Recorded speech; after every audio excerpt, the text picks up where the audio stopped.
हाँ भाई। अच्छा, अब देखो हमारे पास ना ये एक न्यू चैप्टर है 4.3.1 इकोनॉमीज ऑफ स्केल के बाद। This is purpose cost and benefits of inventory. This is the most tested chapter of section number 4। इसमें एक एक चीज याद होनी चाहिए, किस तरीके के क्वेश्चन आते हैं यार, मैं वो भी स्क्रीन तुम्हें नहीं आई। समझाता हूँ। This no screen, okay wait wait wait.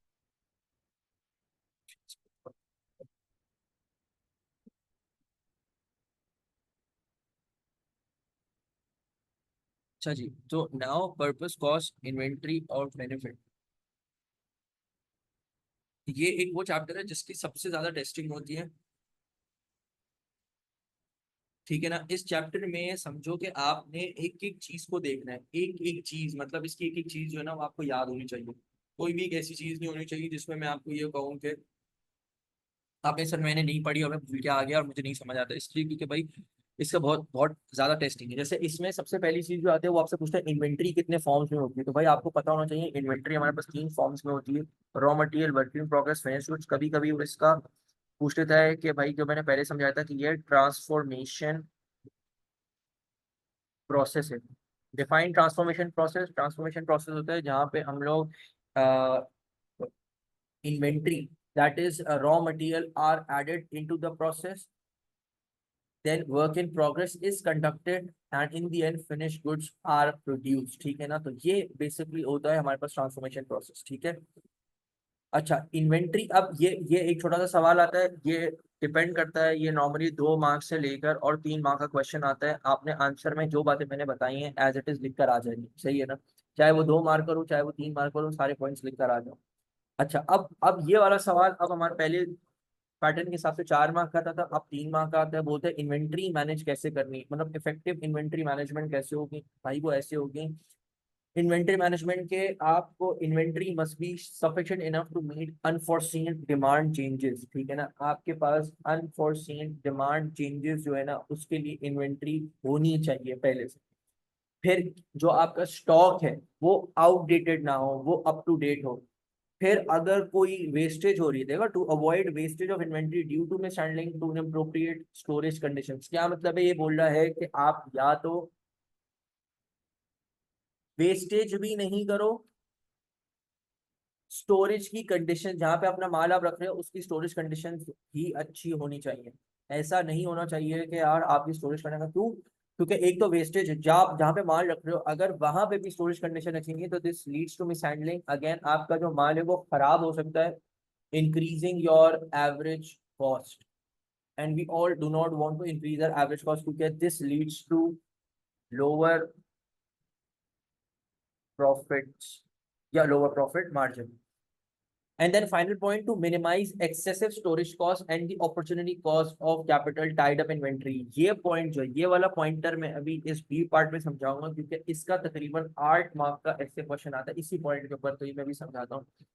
और फिर finally to avoid late deliveries और discounts for suppliers from suppliers. ठीक है ना। मतलब कहने का ये है कि आप लेट डिलीवरीज आपने नहीं करनी है और आपने डिस्काउंट जो है ना वो सप्लायर से जितने लो उतना अच्छा है, क्योंकि इन्वेंट्री को मैनेज करने का सबसे अच्छा तरीका यही है कि आपको अपनी एवरेज कॉस्ट को कम करना है, प्रॉफिट मार्जिन को बढ़ाना है। ठीक है ना। सर कितने पॉइंट्स याद करने हैं, इसमें से कोई भी 3 याद कर लो जो कि इजी लग रहे हैं, और पेपर में 3 मार्क का सवाल आएगा इन्वेंट्री मैनेजमेंट का, वो आपने लिख देना है, सही है।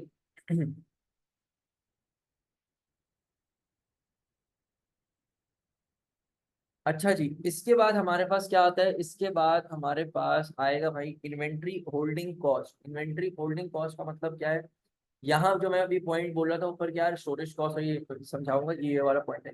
Holding cost comprises of 3 things. फॉर्मूले के हिसाब से इसको याद कर लो। Opportunity cost plus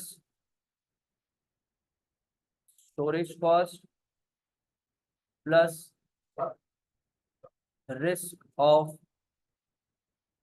wastage. ठीक है ना। यहाँ पे ये लिखा हुआ कम कम है बुक्स के अंदर, वैसे अगर उठाओगे तो थोड़ा सा इसमें ज्यादा लिखा हुआ है। अपॉर्चुनिटी कॉस्ट क्या होती है, अपॉर्चुनिटी कॉस्ट यहाँ पे देखो, वैसे तो पता है opportunity cost is next best alternative for gone, but यहाँ पर अपॉर्चुनिटी कॉस्ट बेसिकली ये बताती है कि भाई आपने किसी ऐसी चीज में इन्वेस्टमेंट नहीं कर देनी है जहाँ पे आपका पैसा फंस जाए। जैसे मिसाल के तौर पे आपको रोज या हर महीने 500 यूनिट्स का ना ऑर्डर आता था, आप हर महीने 500 यूनिट्स के ऑर्डर को प्रोड्यूस कर रहे थे, ठीक है ना। एक महीने आपने होशियारी सूझी, आपने बोला यार मुझे तो हर महीने 500 यूनिट्स का ऑर्डर आया, तो मैं काम करता हूँ इस दफा ना 1000 यूनिट बना के रख दूंगा, ठीक है ना। अब वो जो 1000 यूनिट्स हैं, उसमें से आपने उसको खरीदा, परचेज किया, बना के रख लिया। 500 यूनिट का आपको जैसे ही ऑर्डर आया, आपने वो 500 यूनिट तो दे दिए। अब तो ये 500 यूनिट्स है ना, या आपने बोलो यार अब जो ऑर्डर आएगा ना मैं क्लाइंट को फौरन दे दूंगा, इससे क्या होगा ना, क्लाइंट भी थोड़ा खुश होगा मुझसे, तो ऑर्डर मैंने ना कस्टमर को ना फौरन फौरन दे दिया। But the only problem is कि आपको उस पर्टिकुलर यूनिट जो आपने 500 बना उसको ऑर्डर ही नहीं आया।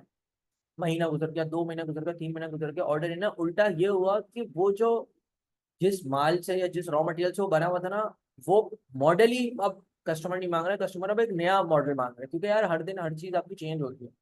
तो जब नया मॉडल नई चीज मांग रहा होगा आपका जो कस्टमर है, तो वो जो 500 यूनिट्स बने हुए वो तो फंस गए। तो यही बात लिखी है, वर्किंग कैपिटल अब is tied up in goods in storage could be put to another use. मतलब ये पैसा फिर आप रिग्रेट करते हो कि काश यार ये पैसा मैं कहीं और इस्तेमाल कर लेता, काश ये पैसा मैं इसमें नहीं इस्तेमाल करता, काश ये मैं स्टोरेज मतलब ये वाले माल में नहीं लगाता खामा खाई में। अब देखो इससे प्रॉब्लम क्या हुई, एक तो ये मसला हो गया कि पैसा आपका फंस गया, अब ये माल बिक नहीं रहा। दूसरा क्या सीन आएगा, दूसरा इसमें स्टोरेज कॉस्ट, जहाँ पे इस माल को आप रखोगे उस माल का भी तो मसला है ना। यार उसकी स्टोरेज कॉस्ट होगी, सिक्योरिटी रखोगे आप, उसमें कैमरास लगाओगे, आप वेयर हाउस लोगे जहाँ पे रख रहे हो, उसका आप फिक्स कॉस्ट रेंट आप पे करोगे। तो ये सारी चीजें आपकी, अब एक तो माल फंस गया, दूसरा उसकी कॉस्ट बढ़ रही है, पर यूनिट कॉस्ट आपकी बढ़ रही है, मतलब आपका प्रॉफिट मार्जिन ऐसा ऐसा जीरो पे जा रहा है। एंड देन फाइनली अगर फिर भी 2-3 महीने के बाद आपने देखा कि माल नहीं बिक रहा है, तो भाई फाइनल मसला जो इसमें आएगा वो आएगा रिस्क ऑफ वेस्टेज या ऑब्सोलेंस। इस माल को आगे जाया करना पड़ेगा, कौड़ियों के दाम बेचना पड़ेगा, that is way below than cost price, या आप इस ये ऑब्सोलीट हो जाएगा, कस्टमर इसको बिल्कुल भी डिमांड नहीं करेगा और ये आपके गले आ जाए। तो दिस मीन्स कि इस वाले पॉइंट में आउटडेटेड होगा, ये लिखा हुआ है, this mean this is total loss, ये आपको टोटल लॉस हो सकता है। This is what inventory holding cost is. आपकी होल्डिंग कॉस्ट कभी भी बढ़नी नहीं चाहिए, एंड होल्डिंग कॉस्ट के बढ़ने का मतलब है कि आपकी या तो अपॉर्चुनिटी कॉस्ट बढ़ गई है, स्टोरेज कॉस्ट बढ़ गई है, या रिस्क ऑफ वेस्टेज आपका या ऑब्सोलेंस बढ़ गया है। ठीक है, यहाँ तक क्लियर है।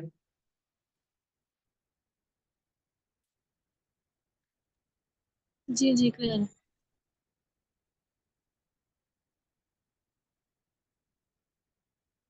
अच्छा जी, इसके बाद देखो अब हमारे पास इसमें है cost of not holding inventory. अब ऐसा भी नहीं करना है कि इस चक्कर में आप बिल्कुल भी इन्वेंट्री ना रखो, क्योंकि अगर आपने कम इन्वेंट्रीज रखी तो क्या प्रॉब्लम आएगी, वो ये प्रॉब्लम आएगी सबसे पहले कि यार आपके सेल्स लूज हो जाएंगे। अगर आपकी सेल्स लूज होती है, दिस मीन्स आपके प्रॉफिट भी रिड्यूस हो गए।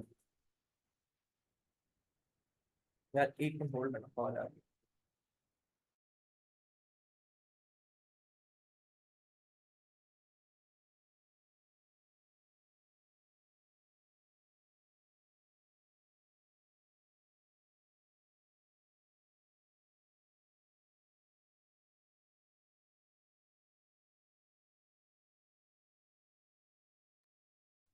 अच्छा यार यहाँ पे क्लास स्टॉप करनी पड़ेगी इसलिए, क्योंकि ना अभी जो है वो दूसरी क्लास के बच्चे आ गए हैं।